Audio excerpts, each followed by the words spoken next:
Hi guys, Mollusk here, and I thought in the dying days of 2015 I would give something of an update on where I am in the hobby and where this channel is going.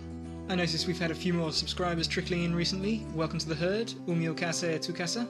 And for you new guys who might not know, this is a channel I do for fun.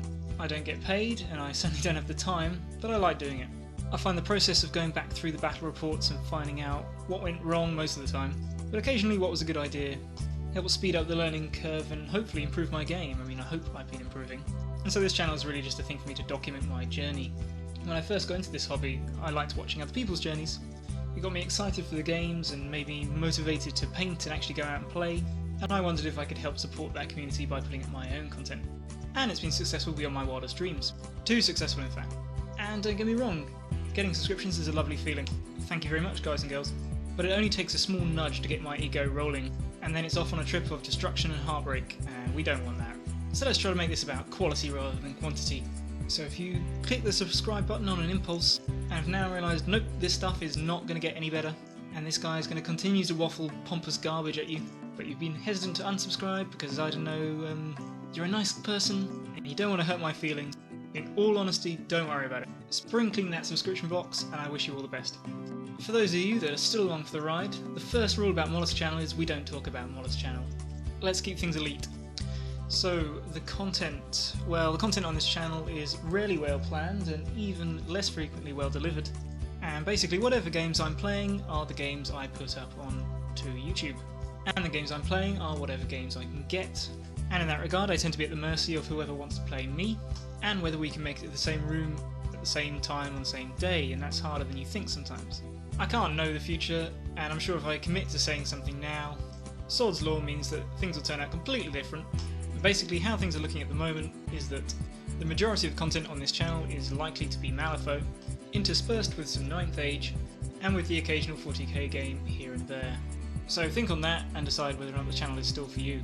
So what I'm going to do now is talk about 9th Age, Malifaux and 40k in that order, and go through some uninformed thoughts about the games, and where my hobby is with each one.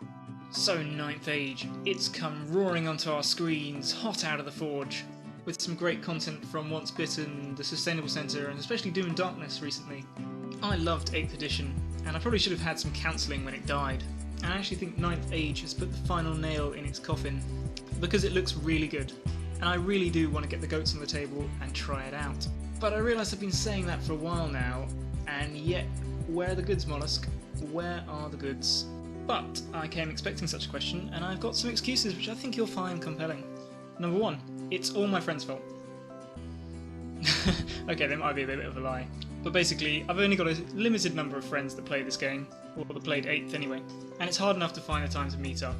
One of them has got big into Malifaux recently, and so have I, and that kind of eats into the time we have allotted. So I could go out and do what I've done in the past, which is approach strangers and try to get pick-up games.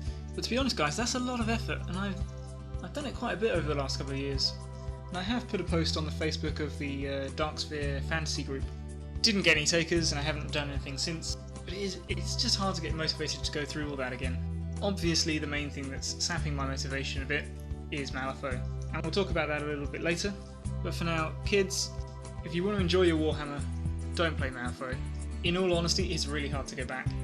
But there are other things like the row bump I have with my trolls at the moment. We'll skip over the fact that the beast herds can't use Chaos Trolls anymore, because really that's small potatoes and I can just dress them up as Minotaurs or something. But I started painting them white. The theme is white and red, it looks great in my head, but oh my gosh, white is such a pain in the arse to paint. And I've got to that irritating point where my appreciation of a paint job has gone beyond what I'm actually capable of. For instance, I like my Goat Wizard, but the grainy, clumpy lack of thinning of the paint on his skull just drives me crazy. So yeah, those trolls are my active fantasy project, and I just keep putting them off, because painting them white just isn't fun. But moving on, I've got a note here saying that I'm not going to be buying any more goat models, or at least that's not my intention.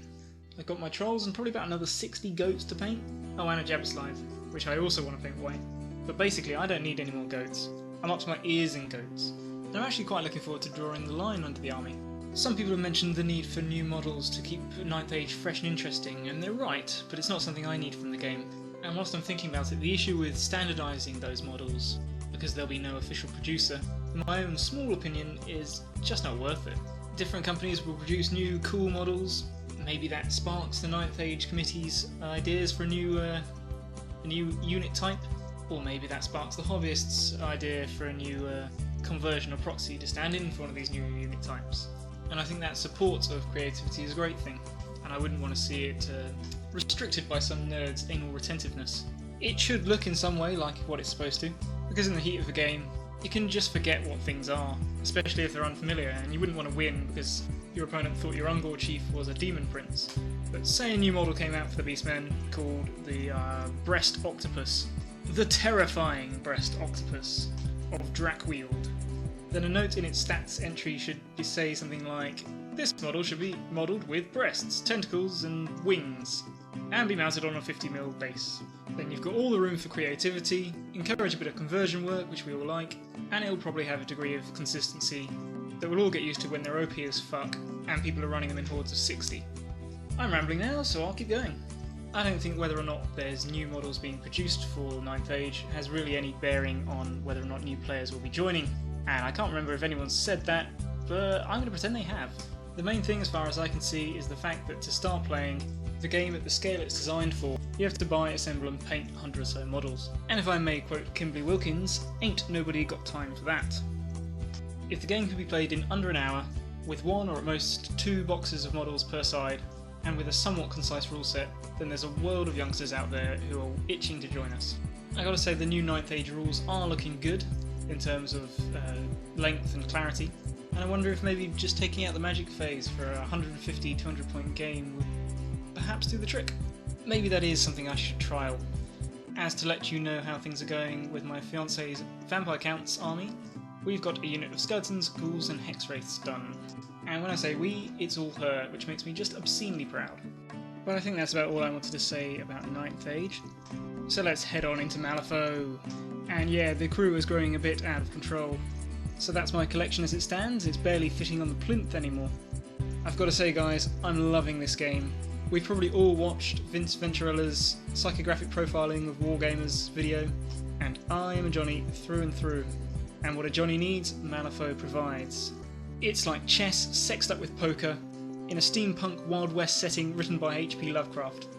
I remember when I was first looking at this game, heavily into Warhammer Fantasy, and looking in on this game as an outsider, I thought the card mechanic was a bit weird and I didn't really understand how it'd work. It's so smooth guys. It's still got the crazy randomness that makes ridiculous things happen, but there's so much more of a sense of control, as you've got your poker hand to help buffer that bad and good luck, and it really is your decisions and the path that you take through the cards that shape the game. And it's really quite an interesting case study in the mechanism of fate, if you're that way inclined to think about these things. When I first started looking at this, I didn't really like the idea of having like a set character master, because I liked to make my own characters and customise them how I wanted. But perhaps my tastes have changed because I've really grown to like this style of game structure. I treat these games a little bit like a sport in a way, and I like to have a team to really get behind. I chose the Neverborn because I love the look of the Nephilim, and the Neverborn style of play is very much about movement and objective running rather than brute force. But within that you've got the different masters, and I've got Collodi and Lilith, who take that broad theme and harness it in different ways with with their own flavour. And then I have all these other models to mix and match in different ways to try to achieve all the different objective combinations a game can have. And it just makes for so much variety. Coming from Warhammer, I really loved list building, and the idea that you didn't make a list beforehand, but turn up to the table and then make your Malifaux crew on the fly was an aspect of the game that put me off to start with. But the reality is there's so much list building in this game. It's all about the synergies between different models. So you tend to work out cells of models that work well together in particular situations, and then cobble them together when you know the details of the game that you're playing. So for example, Neverborn have a bit of a range weakness, and they tend not to be very tough, which means they can get shot at and wiped out before they ever even get to combat, much like the Beastmen. So you work out that the Beckoner can reach out across the board and drag things towards you, which means your demon puppet people don't have to run quite so far to get them, and you can add in the Doppelganger who can copy that ability, so you can make extra sure you get the models pulled out how you want them. But then once they're pulled out of position, you need to hit them hard, so you hire in Lazarus, who will pelt them with a grenade launcher, which conveniently the doppelganger can also copy. And he just so happens to be able to give, Lazarus just so happens to be able to give Collodi a 5th action on top of his usual 4, which means he can command the Beckoner to do more beckoning, or bring down the shitstorm on the unfortunate model that got lured in the first place. To make that more effective, you bring the Widow Weaver, who can weaken the enemy to Collodi's attacks, and who just so happens to make Collodi and Lazarus faster, and who has attacks that the doppelganger can copy to make your opponent face more horror jewels. And the list goes on and on. So you go to a game with a core like that, which can be strong in a variety of situations, and then fill out the rest of the points with a couple of other models once you know the specifics of the game. And I reckon that's probably a good way to go into games. But there's absolutely nothing stopping you doing what I do almost all of the time, which is just build a list in my head, take it no matter what the game objectives are, and see how it does. Cannot recommend this game highly enough, unless of course you want to go back to playing other games, in which case don't do it. So what is my plan moving forward? Well, at the moment I've got a good portion of Lilith's Nephilim, and a good portion of Collodi's puppets. There's a few more things to pick up for each, like Tuco and Banraku. I cannot wait for those to come out. But the idea is I'm going to try to learn Collodi inside out. He is just so fantastically flexible. Primarily he seems designed as a support master, but he's also not a half bad summoning master, and there's a lot of fun to be had in playing him as just an outright damage master, which is the style of play I tend to find myself falling into. And he's just a huge ton of fun to play for those reasons. And I want to learn to play him with everything, so I want to be able to play my puppet theme lists, my Nephilim theme lists, tournament mix lists, everything. Lilith I'm going to use more as a Nephilim theme list. I'm finding her to be much more of a support master, and she's great at what she does, and I'm sure she's very flexible as well. I'm constantly being told by how many people win tournaments with her, but she's just not as fun as Collodi. She does, however, mesh with Nephilim quite a bit better. So if I'm taking my demon goats out for a bit of a spin and I want to be a bit more serious, I'll take her. But you may notice, as I have, that there are starting to be pockets of other faction models creeping into my Neverborn. We've got these 10 Thunders sneaking in, and this little pocket of Arcanism. And on the fringes of our little Nightmare Society we've got some Outcasts. And this right here is the major danger of Malifaux, because it's just so easy to start branching out. So I notice I have a tendency to play masters in a more aggressive damage dealing type of role, and I'm starting to suspect I have the most fun when I'm doing that. And whilst Collodi is a bit of a jack of trades and master of all, I'm thinking I'd like a dedicated damage master, to be Collodi's second, and to bring in whenever I feel like cutting loose, and go back to the true hyper-aggressive Beastmen style of play. And looking at the Neverborn faction, we don't really have any masters that lead from the front. Jacob Lynch is pretty lethal, but my friend has him, and I'm not, I don't want to tread on anyone's toes. So looking at the number of Arcanist constructs I have, and the growing 10 Thunders infiltration into my crew, I'm thinking Mei Feng might be the lass for me. And the Outcasts can be hired into anybody's crew, so that all works out quite neatly. As it turns out, it seems I've been a very good boy this year, and the Christmas fairies were very generous. So I'm now the proud owner of Mei Feng and the Victorias, and an evil, dirty, ungrateful, pathetic part of me did dare to think that maybe Misaki would have been better. But now, the more that I think about it, the more the idea of doing the Victorias is becoming appealing. To the extent that I'm not actually sure which one of these I want to paint up and try out first. And it might be that public opinion could sway me to either side, if you catch my meaning. Ultimately, the plan is to focus on Collodi, and not expand outside of Neverborn, unless a model crops up in another faction that I can use with Collodi. And these guys will work with the dregs of whatever they can as a byproduct of that process. I really hope I can have the strength of will to stick to that plan. So finally we come to the ginger stepchild with the lazy eye, Warhammer 40k. And if you're one of those people still watching this channel for its 40k content, I salute you, because it's been slim pickings, and to be honest I doubt it's going to get much better in future.